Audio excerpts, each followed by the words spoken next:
Le bâtiment de la bibliothèque et les salles de lecture sont agréables, on le sait, mais beaucoup ignorent que se trouve ici une bonne partie de la mémoire livresque polynésienne, avec notamment 300 ouvrages dits de fonds patrimonial. Ici, vous trouverez 5000 ouvrages qui traitent du triangle polynésien. Vous avez 300 documents de fonds patrimoniaux, dont quelques ouvrages que vous pourrez admirer lors des journées du patrimoine, notamment ce document, les narrations d'Omaï, qui date du XVIIIe siècle. Ces récits de voyage de La Pérouse, publiés eux aussi à la fin du XVIIIe siècle, sont accompagnés par un gigantesque atlas. Beaucoup de ces pièces sont enfermées habituellement dans des coffres.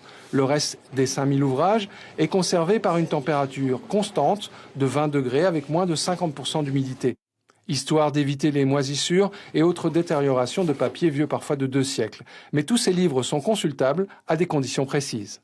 On peut les consulter également les autres jours de l'année, mais uniquement à côté de la banque de prêt et sur autorisation express de la directrice.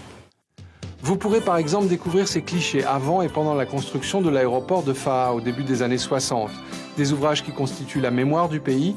Malgré leur fragilité, ils restent consultables toute l'année.